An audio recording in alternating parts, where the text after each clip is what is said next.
നമസ്കാരം, കൊട്ടാരക്കര മീഡിയയിലേക്ക് സ്വാഗതം. ചുട്ടുപൊള്ളുന്ന ചൂടിൽ കേരളത്തിലെ ദിവസേനയുള്ള വൈദ്യുതി ഉപഭോഗം 10 കോടി യൂണിറ്റ് പിന്നിട്ടു.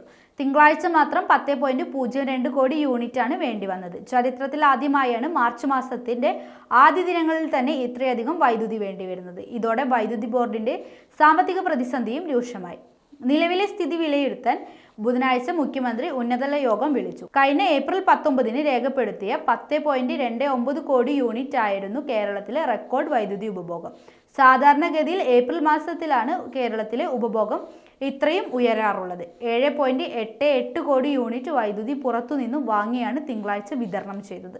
സംസ്ഥാനത്തെ ജലവൈദ്യുത ഉൽപാദനം 1.91 കോടി യൂണിറ്റ് മാത്രമായിരുന്നു. വൈദ്യുതി വാങ്ങാൻ ബോർഡ് ചെലവഴിക്കുന്ന തുക ഭാവിയിൽ സർചാർജായി ഉപയോക്താക്കളിൽ നിന്ന് ഈടാക്കാനാണ് തീരുമാനം.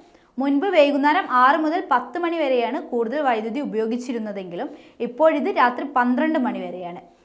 ചൂട് കൂടിയതോടെ AC-യുടെ പ്രവർത്തനം വ്യാപകമായതും വാഹനങ്ങൾ ചാർജ് ചെയ്യുന്നതും ഉപയോഗം വർദ്ധിക്കാൻ കാരണമായെന്നാണ് വിലയിരുത്തൽ.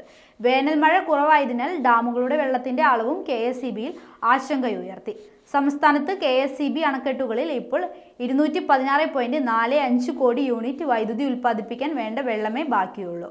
കാലാവസ്ഥയിലുണ്ടായ മാറ്റം കാർഷിക മേഖലയിലും തിരിച്ചടിയാകും.